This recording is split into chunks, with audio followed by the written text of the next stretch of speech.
আসসালামু আলাইকুম সবাইকে।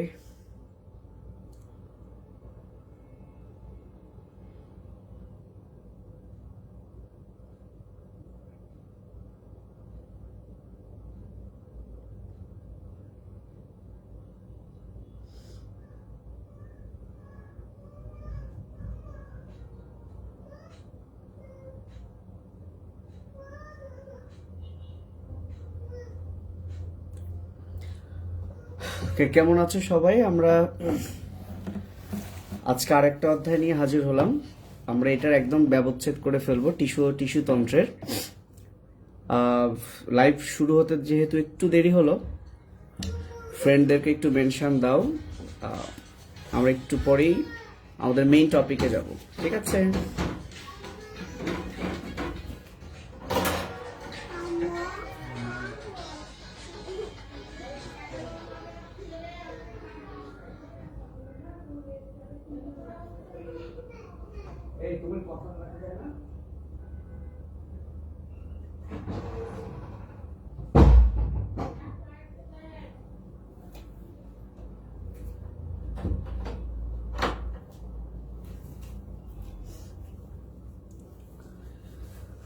ওকে, তো প্রথমে আমি এর আগের যেটা করেছিলাম যে 3 এবং 4 মার্কসের জন্য আসলে যে প্রশ্নগুলো ইম্পর্টেন্ট, শুরুতে আমি সেরকম 2টা প্রশ্ন দিব ইনশাআল্লাহ। এই অধ্যায় থেকেই 2টা প্রশ্নের বাইরে আসবে না।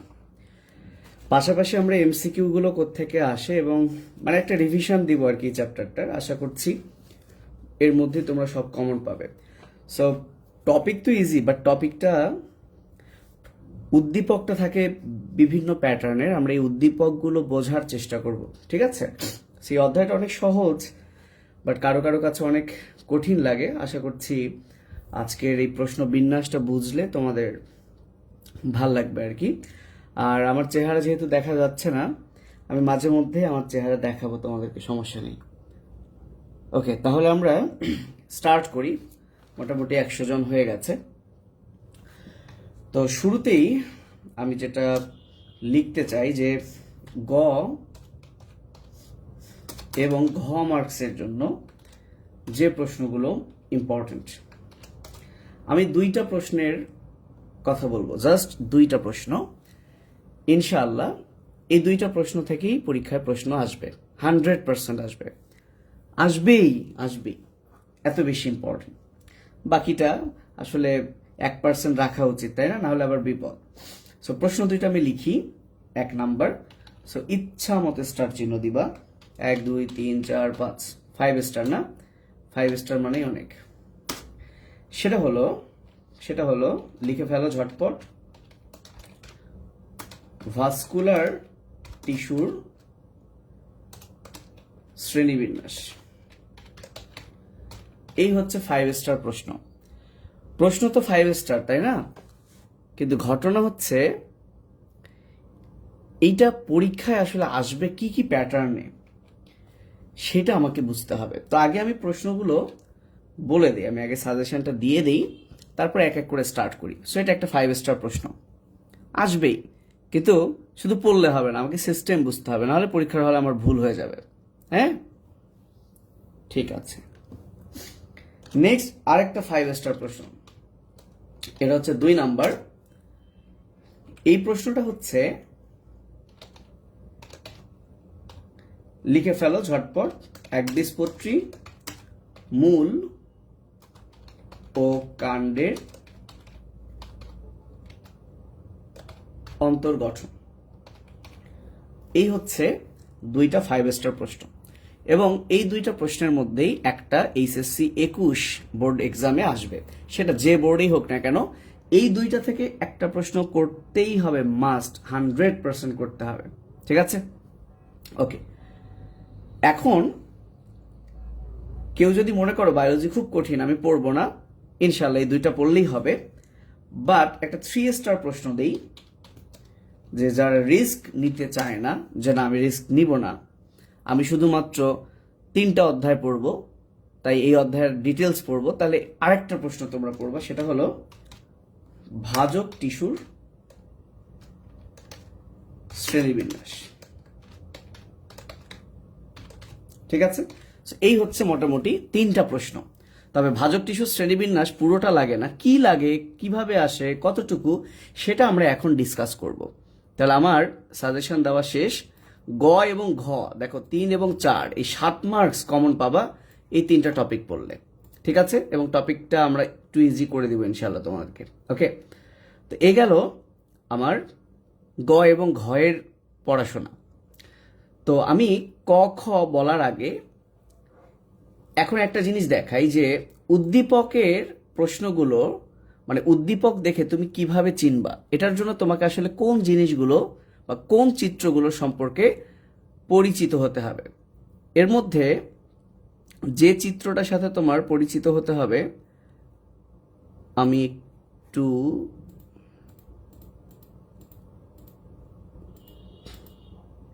আচ্ছা, এই সেই ছবি।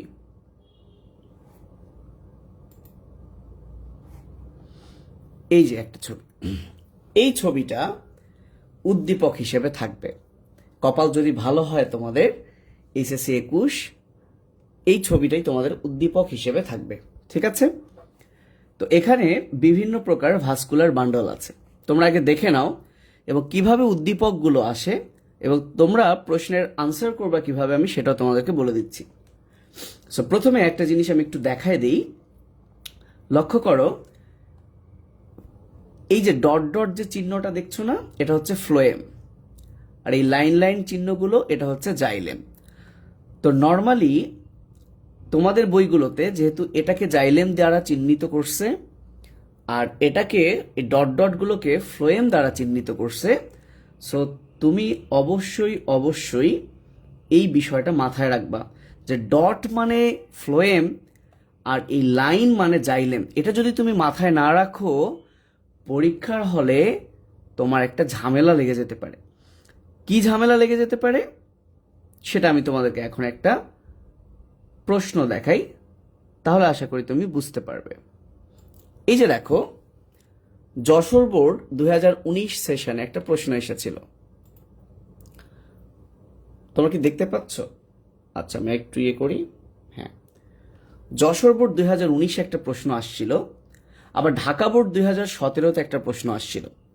তোমরা লক্ষ্য করো তো এই ছবিটা, তোমরা কি দেখতে পাচ্ছ? আমাকে একটু কমেন্ট করে জানাও তো, সবাই আমাকে একটু কমেন্ট করে জানাও যে তোমরা আমার কথা স্পষ্ট শুনতে পাচ্ছ কিনা, আমাকে দেখতে পাচ্ছ কিনা, একটু জানাও।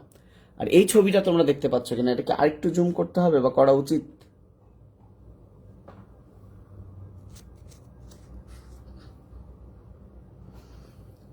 এটা কি দেখা যায়? এই তো, এই হচ্ছে সেটা। লক্ষ্য করো ভাইয়া, এই যে ছবিটাতে এরকম দাগ দাগ জিনিসগুলোর পাশে লেখা আছে এম, আর এই যে ডট ডট গোল গোলের পাশে আছে এন। দেখো তো ভাইয়া, তুমি যদি এই বিষয়টা না খেয়াল করো যে দাগ দাগ মানে জাইলেম, তোমার পরীক্ষার হলে কিন্তু একটা ভুল হতে পারে না? যেমন দেখো, গ নাম্বারে বলেই দিয়েছে উদ্দীপকের এম, এন ও ও এর কাজ লেখো। তাহলে ভাইয়া, এম যদি তুমি নাই জানো জাইলেম, এন যদি তুমি নাই জানো ফ্লোয়েম, তাহলে কিন্তু তুমি জানো এই দুইটার মধ্যে একটা জাইলেম একটা ফ্লোয়েম, কিন্তু পরীক্ষার হলে তোমার কনফিউজ হয়ে যেতে পারে।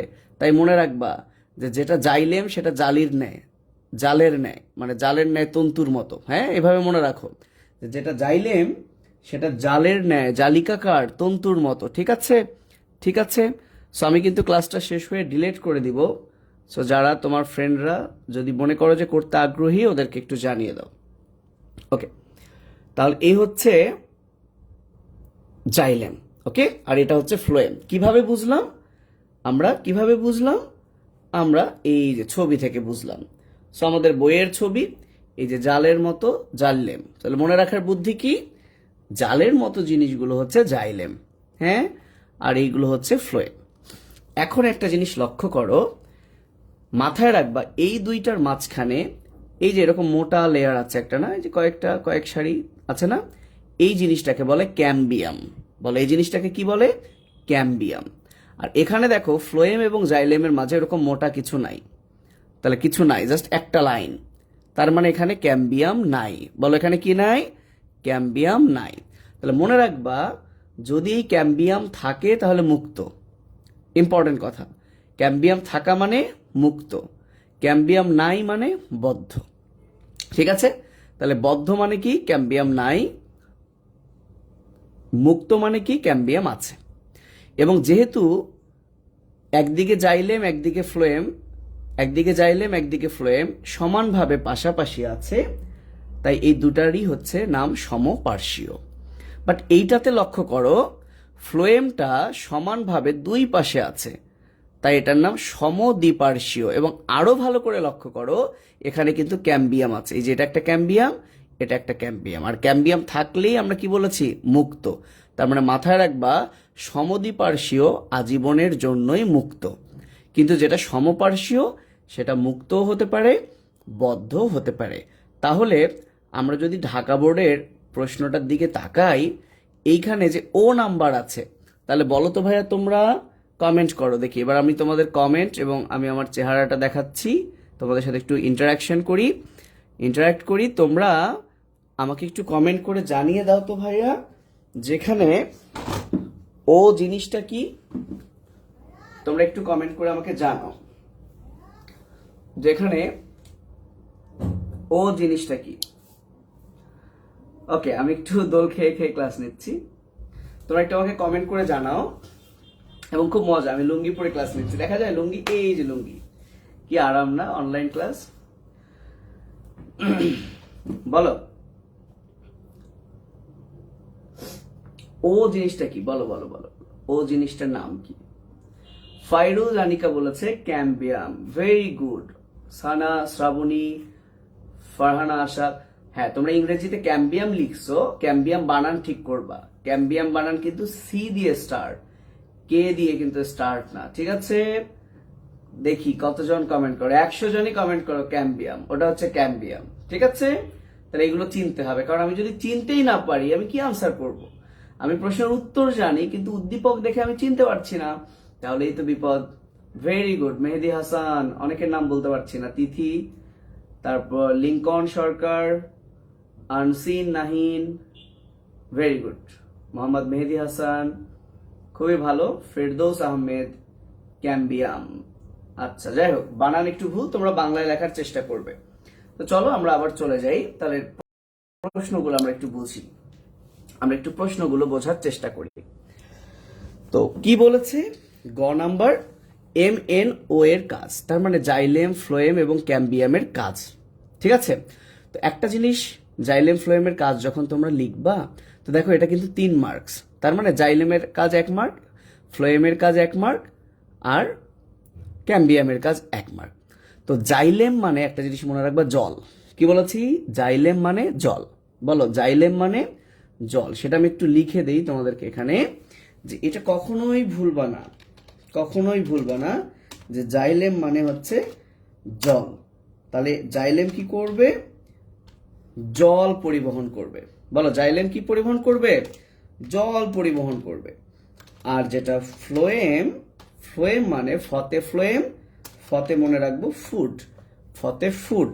তাহলে যতে জাইলেম, যতে জল, ফতে ফ্লোয়েম, ফতে হচ্ছে ফুড।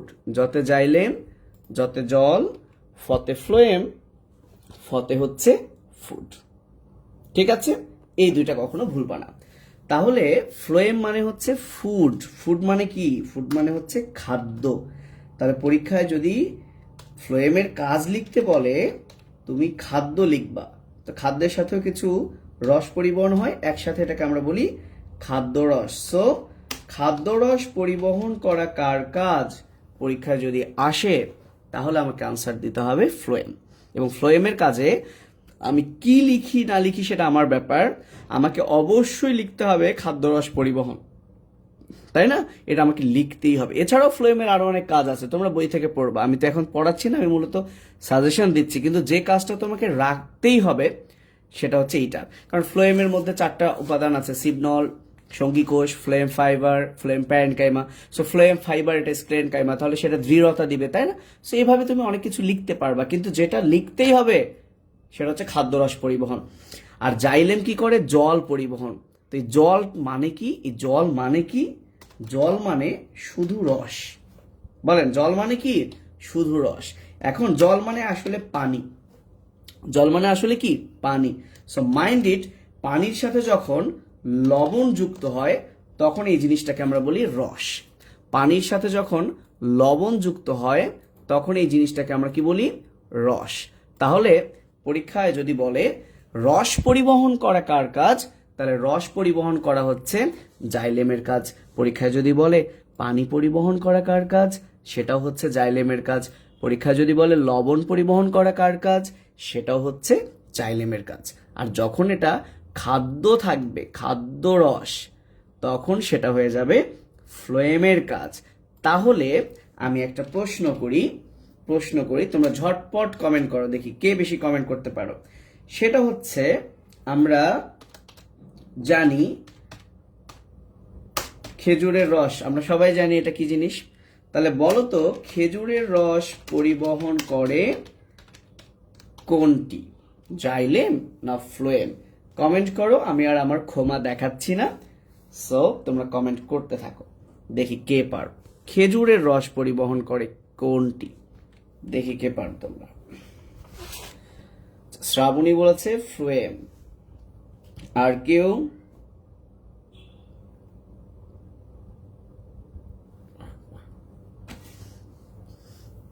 জাইলেম বানান ভুল মধু, XYLEM। ইংলিশে লিখলে সঠিকটা লিখবা, নাহলে বাংলায় লিখবা। তিলোত্তমা বলছে ফ্লোয়েম, ফারহানা বলেছে ফ্লোয়েম, হান্নান হাসিব বলেছে ফ্লোয়েম, তিথি ফ্লোয়েম, শারমিন বলেছে ফ্লোয়েম, বানান ভুল শারমিন। ফাইরুজ বলেছে জাইলেম, ওর নামে মনে হয় জ আছে তাই জাইলেম বলেছে। এছাড়াও জাইলেম বলেছে কেউ ফ্লোয়েম। তার মানে আচ্ছা, তার মানে মিশ্র কথা আমি পেলাম। আচ্ছা, প্রথম কথা খেজুরের রস এটা কেমন? খেজুরের রস এটা যদি তুমি খাও, তাহলে নর্মালি পানি খেলে কি মিষ্টি লাগবে? লাগবে না। তাহলে খেজুরের রস খেলে তোমাকে মিষ্টি লাগবে। তাহলে মিষ্টি লাগে মানে সেখানে কি আছে?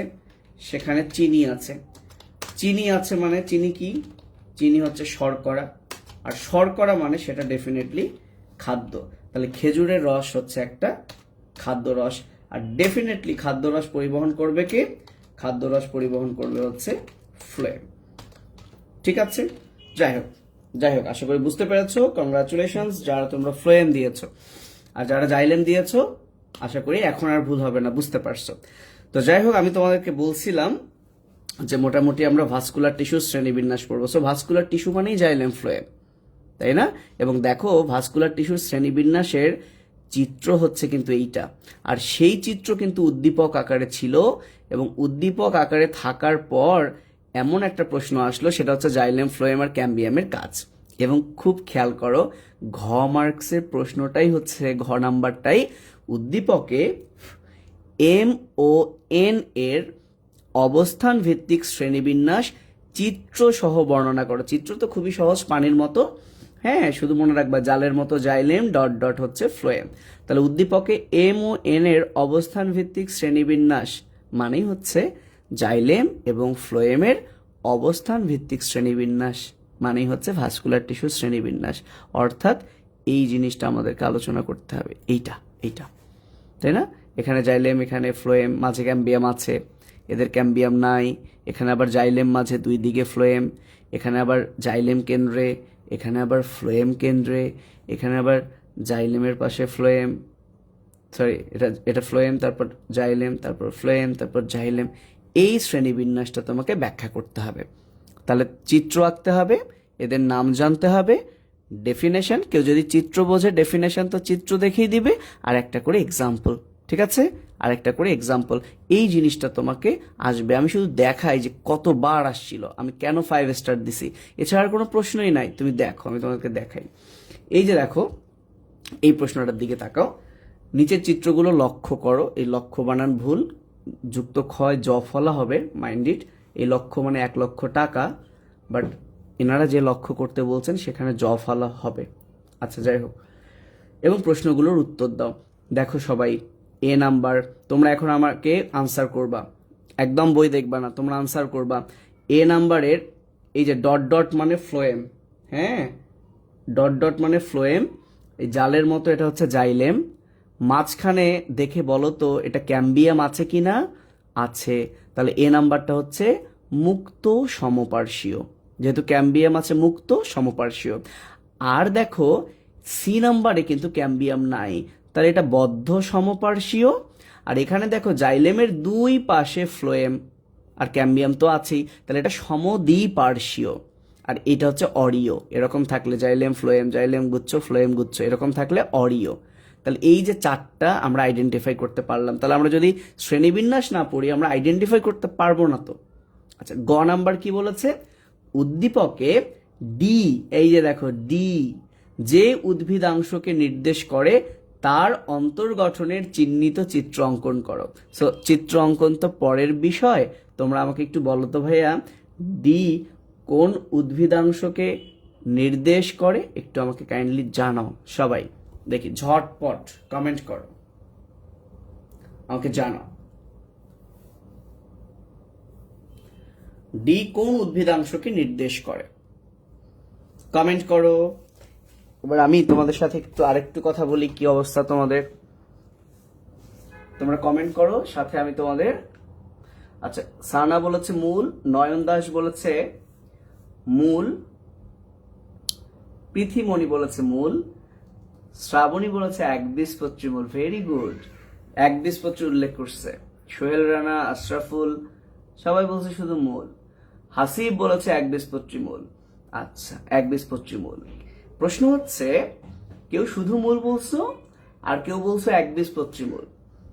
হ্যাঁ, তো কেন শুধু মূল বললাম, কেন একবীজপত্রী মূল বললাম? আচ্ছা, ব্লার হয়ে যাচ্ছে, তাহলে দুঃখিত, কিন্তু আমি আমার এই ফোনেও দেখছি, হ্যাঁ এই ফোনে এখন পর্যন্ত ব্লার হয়নি, এটা সবসময় আমার সামনেই আছে। হ্যাঁ, তোমাদের হয়তো বা নেটের প্রবলেম হতে পারে, আমার তো ভালোই স্পিড মনে হচ্ছে। ঠিক আছে, ভেরি গুড ভেরি গুড, খুবই ভালো, তোমরা যতজনই আছো পার্টিসিপেট করছো, এটা আমার ভালো লাগছে। চলো আমরা দেখে আসি যে আসলে কেন মূল, কেন একবীজপত্রী। ভাইয়া এখন এটাই দরকার যে আমাকে উদ্দীপকটা দেখে বুঝতে হবে, সো আমি খুব বেশি টাইম ওয়েস্ট করবো না, আমরা আবার চলে যাই আমাদের সেই জায়গায়। লক্ষ্য করো এই চিত্রটা হচ্ছে, এই যে ডি নাম্বার যেটা, এই ডি নাম্বার চিত্রটা হচ্ছে অরিও ভাস্কুলার বান্ডল। এই চিত্রটা হচ্ছে অরিও ভাস্কুলার বান্ডল। এই যে দেখো এই ছবিটা, এটা হচ্ছে অরিও ভাস্কুলার বান্ডল। তো মাথায় রাখবা, মাথায় রাখবা অরিও ভাস্কুলার বান্ডল কোথায় পাওয়া যায়, এটা আমি একটু লিখে দিই তোমাদের, ভুল করো না। অরিও ভাস্কুলার বান্ডল পাওয়া যায় কোথায়, মাথায় রাখবা অরিও ভাস্কুলার বান্ডল পাওয়া যায় শুধু মূল বললে হবে না, অবশ্যই অবশ্যই বলতে হবে, অবশ্যই অবশ্যই বলতে হবে পুষ্পক উদ্ভিদের মূল, এটা ইম্পর্টেন্ট কথা, পুষ্পক উদ্ভিদের মূল। তাহলে কি বলতে হবে, পুষ্পক উদ্ভিদের মূল। তাহলে অরিওটা মানে কি কি মনে রাখতে হবে, পুষ্পক উদ্ভিদের মূল।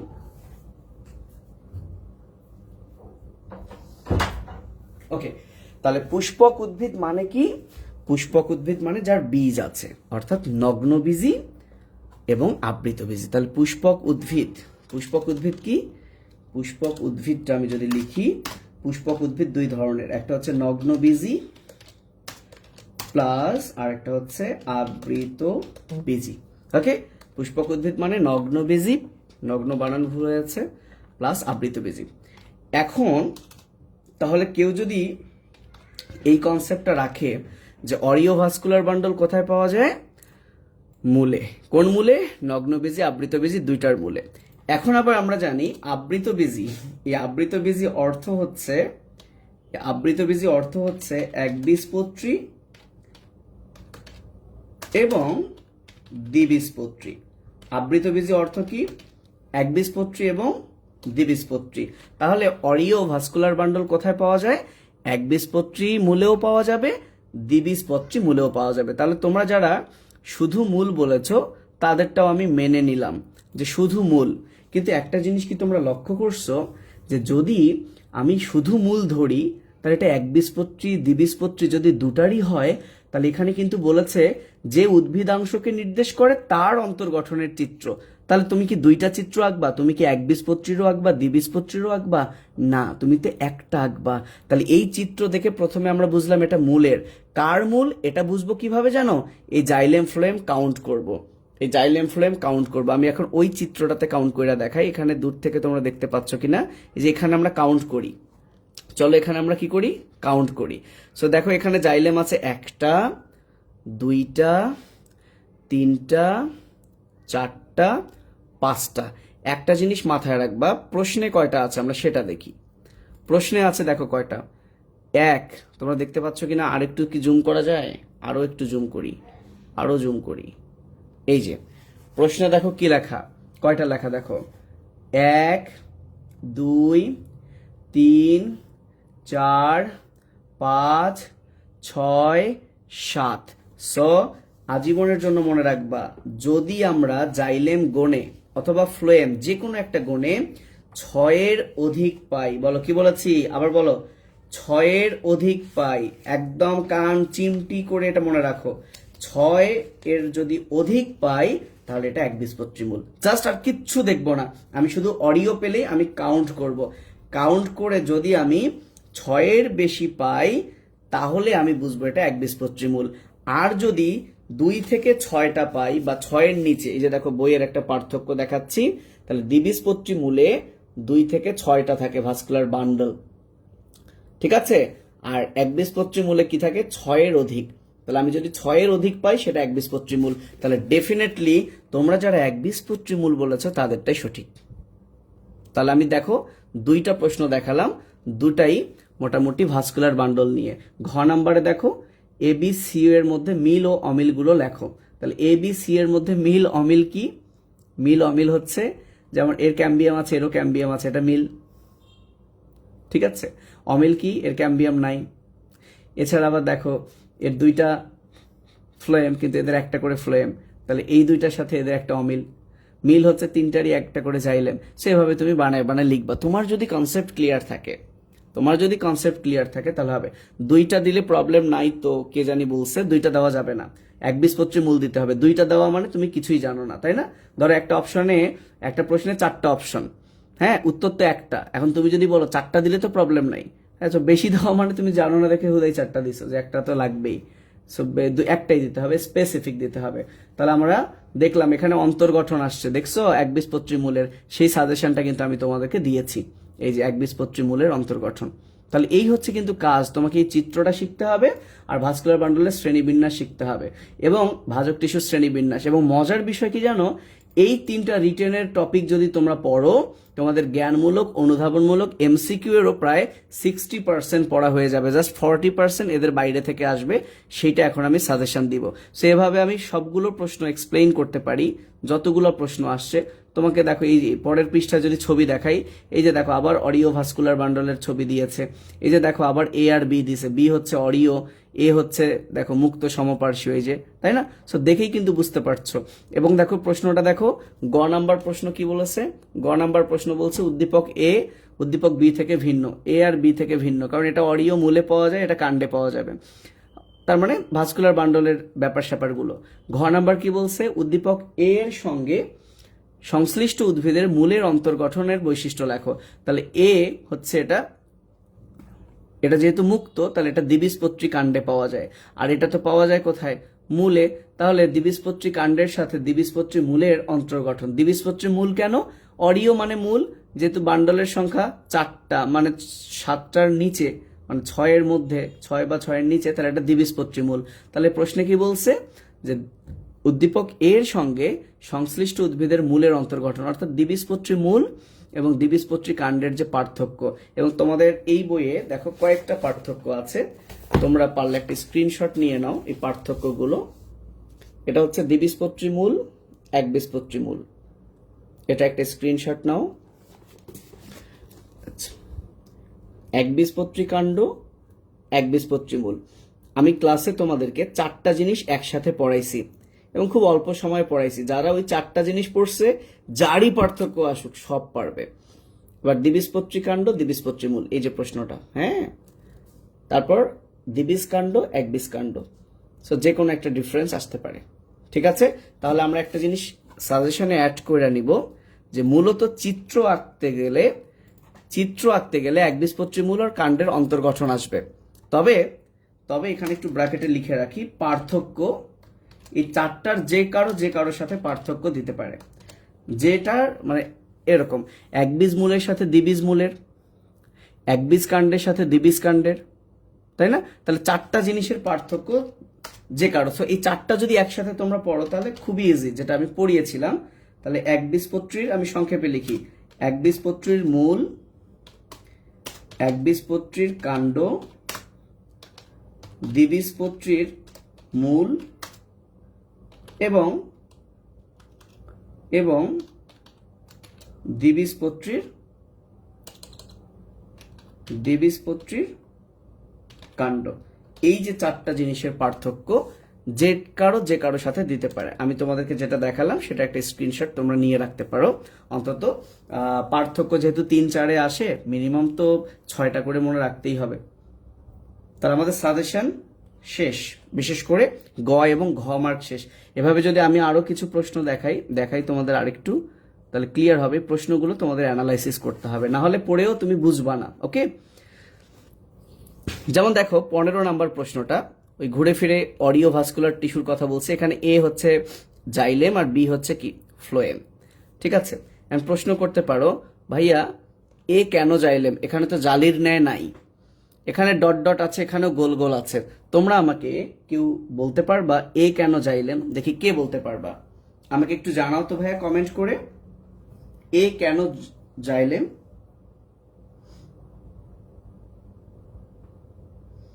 একটু কমেন্ট করে আমাকে জানাও তো।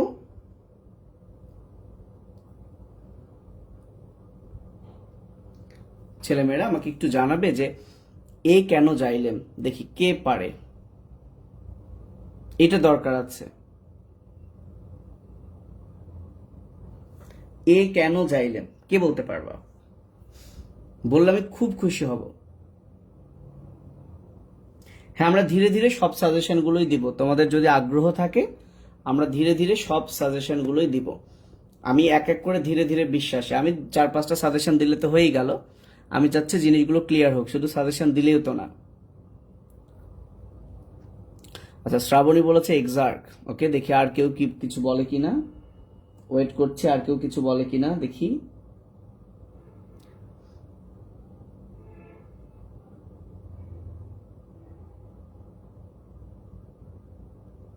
আর কেউ কিছু বলছো না? না মাথায় আসতেছে না যে কেন কেন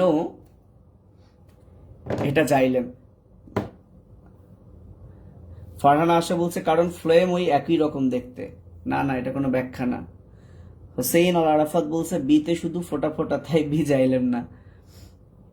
আচ্ছা, এটা ব্যাখ্যা না আরাফাত, শ্রাবণীর ব্যাখ্যাটা ঠিক হয়েছে। যাক, ভাল লাগছে যে শ্রাবণী ঠিকঠাক পড়াগুলো আয়ত্ত করে রাখছে, ঠিকঠাক পড়াইতে পারছে। শারমিন আক্তার, আচ্ছা সবগুলো সাজেশন দিব। আমি 2টা অধ্যায় দিছি না, আজকে একটা দিলাম, পারলে পর কালকে একটা দিব। কিন্তু তোমাদের তো পার্টিসিপেট করতে হবে, তাহলে না ভালো লাগবে। যদিও আমি আগে থেকে কোনো দিই না, যখন মন আসে আধা ঘন্টা আগে বলে দিই যে ক্লাসে আসবো। রাউন্ডে না রে ভাই, তাকাও, জাইলেমের বৃদ্ধি হয়, জাইলেম ছোট থেকে বড় হয়, ছোটটার নাম প্রোটোজাইলেম, বড়টার নাম মেটাজাইলেম। ভাই এটা একটা কমন সেন্স, তাই না? দেখো এখানে গোল্লাগুলো এক সমান না, ছোট আরো বড়, তার মানে এখানে বৃদ্ধি হয়েছে, তাহলে বৃদ্ধি কার হবে? জাইলেমের। বুঝতে পারছো ভাই? তাহলে এটা হচ্ছে জাইলেম, কারণ জাইলেমের দেখো ছোট থেকে বড় হয়েছে। আর ছোটটা যেহেতু বাইরে তাই এটা এক্সার্ক, সেটা পরের ইস্যু, এটা বোঝাতে আবার একটু কষ্ট হবে। তো যাই হোক, এটা হচ্ছে জাইলেম, এমনি বুঝবো। তো কি বলছে প্রশ্ন, কি বলছে ভাইয়া? এ ও বি এর পারস্পরিক অবস্থানের ভিত্তিতে উক্ত টিস্যুগুচ্ছ বৈচিত্র্যপূর্ণ। তার মানে এদের অবস্থানের উপর, জাইলেম ফ্লোয়েমের অবস্থানের উপর যে শ্রেণী বিভাগ সেটাই চেয়েছে। আর গ নাম্বারে কি বলছে? উদ্দীপকটি অন্য টিস্যুগুচ্ছ থেকে আলাদা ব্যাখ্যা করো। তাহলে এই উদ্দীপকটি হচ্ছে কি? Audio vascular bundle. তাহলে আরো তো টিস্যুগুচ্ছ আছে, সেগুলো থেকে কেন আলাদা সেটা তোমাকে ব্যাখ্যা করতে হবে, কারণ এটার অ্যারেঞ্জমেন্ট এরকম, আর ওটাতে এই যে ক্যাম্বিয়াম থাকে, হ্যান ত্যান যা আছে সেগুলো বলে দিতে হবে। তো এই হচ্ছে মোটামুটি প্রশ্ন। দেখো আমরা যদি এই ছবিটার দিকে তাকাই, তাহলে এটা কিসের ছবি? ছবিটা এত বাজে আসছে, ছবিটা দেখে চেনা যেত কিন্তু আসতেছে না। আচ্ছা, এই ছবিটা আমি এইখানে দেখাই, এখানে অবশ্য অন্য ছবি আছে। এই যে এই ছবিটা, তাহলে দেখো কিভাবে চিনবা, এরকম যদি কোনো ছবি দেয় কিভাবে বুঝবা এটা একবীজপত্রী মূল না দ্বিবীজপত্রী মূল? প্রথম কথা, মূল রোমের দিকে তাকাবা। সো একবীজপত্রী বলো আর দ্বিবীজপত্রী, সবারই মূল রোম থাকবে এককোষী। তুমি যেটা চিনবা, সহজ বুদ্ধি দেই, এটা কাউন্ট করবা। দেখো এখানে 1 2 3 4 5 6 7 8টা, তার মানে এটা একবীজপত্রী। ঠিক আছে, দ্বিবীজপত্রী হলে এই কাউন্টটা থাকবে না। তাহলে সবসময় এই জাইলেম বান্ডলের কাউন্টটা করবা, তাহলেই হবে। এখন এইখানে আসলে কাউন্টটা ওভাবে করা যাচ্ছে না, দেখো না একদম অস্পষ্ট, তাই আমরা আসলে বলতে পারবো না যে এটা কি, কারণ আমরা বুঝতেইছি না, ছবিটা দেখে বুঝতেইছি না। তো এখানে আমার ওই স্ক্যান করতে আসলে ভালো উঠে নাই। তো যাই হোক, দেখলেই বুঝবা যেটা একবীজপত্রী না কি। তবে গ নাম্বার কি বলছে জানো? উদ্দীপকে উল্লিখিত চিত্রটির অন্তর্গঠন। তার মানে সেই অন্তর্গঠন, এবার চিত্র আঁকতে হবে না, বর্ণনা করতে হবে। আর ঘ নাম্বারে বলছে যে চিত্রটির অন্তর্গঠনের সাথে ছোলা কাণ্ডের অন্তর্গঠন। তাহলে এখান থেকে আমাদের শিক্ষণীয় বিষয় হলো ছোলা এটা একটা একবীজপত্রী উদ্ভিদ, তার কাণ্ডের অন্তর্গঠন। তাহলে এটা মনে হয় একবীজপত্রী মূল। তাহলে একবীজপত্রী মূলের সাথে একবীজপত্রী কাণ্ডের পার্থক্য, যেটা আমি একটু আগে বললাম। তাহলে এখানে যে জিনিসটা মাথায় রাখতে হবে, এই যে আমরা একবীজপত্রী আর দ্বিবীজপত্রী উদ্ভিদের মূল কাণ্ড পড়ছি, তাহলে আমাকে উদ্দীপক চিনতে গেলে আমাকে উদাহরণ জানতে হবে। কারণ পরীক্ষায় আসছে যে পরীক্ষার প্রশ্ন আসছে ভুট্টা উদ্ভিদের কাণ্ডের অন্তর্গঠন ব্যাখ্যা করো। তুমি যদি না জানো যে ভুট্টা উদ্ভিদ একবীজপত্রী না দ্বিবীজপত্রী, তাহলে তুমি আনসার করতে পারবা না। সো তোমাকে জানতে হবে ভুট্টা একবীজপত্রী। মনে রাখার সহজ বুদ্ধি, পোয়েসি গোত্র পড়ছো না? পোয়েসি গোত্রে যা যা আছে ওগুলো সবই হচ্ছে একবীজপত্রী, তাই না? পোয়েসি তো একবীজপত্রী একটা এক্সাম্পল, সেই এক্সাম্পল গুলো তোমাকে মনে রাখতে হবে। তাহলে আমার গ ঘয়ের সাজেশন শেষ। আমি একটু ঝটপট, আমি আর প্রশ্নগুলো অ্যানালাইসিস না করি, সময় অনেক চলে যাচ্ছে এবং তোমাদের এত সময় দেওয়ার দরকার নাই, আমি জাস্ট একটু দেখালাম। চলে আসি আমি একটু ক এবং খ এই দুইটা একসাথে দিই, ক এবং খয়ের একসাথে দিই। ঠিক আছে? সো প্রথম যেটা তোমরা লিখবা, যেটা খুব আসে একটা পার্থক্য, সেটা হলো পত্ররন্ধ্র এবং পানি পত্ররন্ধ্র। সো তোমরা ঝটপট লিখে ফেলো, পত্ররন্ধ্র এবং পানি পত্ররন্ধ্র। পত্ররন্ধ্র ও পানি পত্ররন্ধ্র, ভেরি ভেরি ইম্পর্টেন্ট। আমি পাশে স্টার চিহ্ন দিই, এটা 5 স্টার। সো পত্ররন্ধ্র পানি পত্ররন্ধ্রের পার্থক্য আসতে পারে, এদের ডেফিনেশনও আসতে পারে, এমনকি পত্ররন্ধ্রের মাঝে মধ্যে গঠনটাও দিতে পারে। তো সেটা আমরা নবম চ্যাপ্টারের জন্য কিন্তু ইম্পর্টেন্ট। আচ্ছা, তাহলে এখন 2 নাম্বার যেটা ইম্পর্টেন্ট সেটা হলো স্টিলি।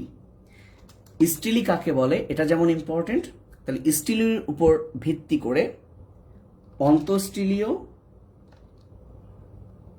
অন্তঃস্টিলীয় ও বহিঃস্টিলীয় অঞ্চলে যে ভাগ করা যায়, তাহলে অন্তঃস্টিলীয় কোথায় গেল, ও বহিঃস্টিলীয় ধুরো, এই দুইটা অঞ্চল কাকে বলে বা এদের অংশ কি সেটা ইম্পর্টেন্ট, এটা আমি 2টা স্টার দিলাম। 3 নাম্বার ক খ এর জন্য যেটা ইম্পর্টেন্ট সেটা এখানেই কিন্তু তোমরা পাবা। এই যে ভাজক টিস্যু শ্রেণী বিভাগটা যদি পড়ো, এই শ্রেণী বিভাগের মধ্যে অনেকগুলো টিস্যু আছে, মাছ ভাজক টিস্যু, রিব ভাজক টিস্যু, প্লেট ভাজক টিস্যু, শীর্ষস্থ ভাজক টিস্যু। এই যে ভাজক টিস্যু শ্রেণী বিভাগের প্রত্যেকটার এক্সাম্পল যে কোনো একটা কিন্তু জ্ঞানমূলকে চলে আসতে পারে। তাহলে তুমি যদি শ্রেণীবিন্যাসটা পড়ো তাহলে কিন্তু তোমার জ্ঞানমূলক অনুধাবনমূলক হচ্ছে। আবার ভাস্কুলার টিস্যু শ্রেণীবিন্যাসের যে কোনো একটা জ্ঞানমূলক অনুধাবনমূলকে আসতে পারে। যেমন বলে দিতে পারে যে সমদ্বিপার্শ্বীয় ভাস্কুলার বান্ডল কাকে বলে, সেভাবে কিন্তু আসতে পারে। সো আশা করছি যে এইটুকু যদি তুমি এক্সট্রা পড়ো তাহলেই কিন্তু তোমার ক খ কমপ্লিট, বিকজ ক খ এর বাকিগুলো কিন্তু এই গ ঘ থাইকায় আসবে। আশা করি বুঝতে পারছো। এখন ভাস্কুলার বান্ডল মানে যেহেতু পরিবহন টিস্যু, তাহলে পরিবহন টিস্যু কাকে বলে, পরিবহন টিস্যু কি বা বলতে কি বোঝো, পরিবহন টিস্যু কি বা বলতে কি বোঝো, এটা অবশ্যই তোমরা পড়বা। এবং আরেকটা জিনিস, ভাজক টিস্যুর কিন্তু অপর নাম হচ্ছে মেরিস্টেম। তাহলে মেরিস্টেম কি? তাহলে মেরিস্টেম ভাজক টিস্যু, তাহলে এর একটা সুন্দর ডেফিনেশন দিবা। ঠিক আছে, ওকে। তাহলে তোমাদের ক্যাম্বিয়াম মনে আছে? ক্যাম্বিয়ামের কাজ এসেছিল, তাহলে সেই ক্যাম্বিয়াম জিনিসটা কি সেটাও পরীক্ষায় আসতে পারে যে ক্যাম্বিয়াম কি। আর একটা জিনিস দিব, ক্যাসপেরিয়ান ফিতা। ক্যাসপেরিয়ান ফিতা, তাহলে এটা 6 নম্বরে দিব, ক্যাসপেরিয়ান ফিতা। ফিতা কি? তাহলে এই হচ্ছে 6টা এমসিকিউ এর প্রশ্ন। মানে এমসিকিউ তো না, ক এবং খ এর মধ্যে, বিশেষ করে শেষের গুলো হচ্ছে ক এর জন্য। সো আমার বিশ্বাস যদি তোমরা রিটেনের ওই 3টা টপিক ভালো করে পড়ো এবং আলাদা করে এই জিনিসগুলো পড়ো, তাহলে তোমাদের একটা খুব ভালো ধারণা হবে। এবং এই যে প্রোটোডার্ম কি পরীক্ষা আসতে পারে, তাহলে ভাজক টিস্যু শ্রেণীবিন্যাসে কিন্তু আছে প্রোটোডার্ম, তাই আলাদা করে কিন্তু আমি সেটা লিখলাম না। আরেকটা জিনিস তোমরা জানো যে মূলের বহি আবরণকে বলে এপিব্লেমা, আর কাণ্ড এবং পাতার বহি আবরণকে বলা হয় এপিডার্মিস। তাহলে এই দুইটা ডেফিনেশন আকারও আসতে পারে যে এপিডার্মিস ও এপিব্লেমা। সো মাথায় রাখবা এপিব্লেমা এর শেষে ম এবং ল আছে, তাহলে এটা হচ্ছে মূলের বহি আবরণ, আর এটা হচ্ছে কাণ্ড এবং পাতার বহি আবরণ। এটাও জ্ঞানমূলকে আসতে পারে। সো এই হচ্ছে সাজেশন যে ক খ এর মধ্যে এগুলো খুবই ইম্পর্টেন্ট। খ মার্কেও এই বাকি ক খ এর মধ্যে যদি ওর বাদে কিছু আসে, তাহলে এই 3টার মধ্যে এই 3টা টপিক পড়লেই কমন পাবা। এবং আমার বিশ্বাস প্রথম 2টা থেকেই তোমরা গ ঘ কমন পাবা। কিন্তু ভাজক টিস্যু শ্রেণীবিন্যাস এ কারণেই পড়া উচিত, কারণ এর ভেতর থেকে জ্ঞানমূলক আসতে পারে এবং এমসিকিউতে তো কিন্তু আসতেই পারে। সো আমরা এমসিকিউ আর প্র্যাকটিস করছি না। তোমরা আগের বছরের প্রশ্নগুলো যদি দেখো, এই টপিকের বাইরে কোনো এমসিকিউ হয়নি। এখানে যে সাজেশন দেওয়া হলো, চ্যালেঞ্জ করে বলছি, এর বাইরে খুব একটা হয়নি। যে 2-1টা হয়েছে এটা মুখস্থ করে নিলেই হবে। যেমন স্থায়ী টিস্যু এখানে আমরা পড়াই নাই, হয়তো বা স্থায়ী টিস্যুর প্রকারভেদ থেকে আসতেই পারে। তো এই হচ্ছে আমার সাজেশন। তোমাদের কারো কিছু বলার থাকলে বলতে পারো। যেহেতু অধ্যায়টার নাম টিস্যু ও টিস্যুতন্ত্র, এবং আমরা সবাই জানি টিস্যু হচ্ছে 2 প্রকার, একটা ভাজক টিস্যু এবং আর একটা কিন্তু স্থায়ী টিস্যু। এবং আমি তোমাদেরকে একটা প্রশ্ন দেখাই, সেই প্রশ্নটা দেখলে বুঝতে পারবা।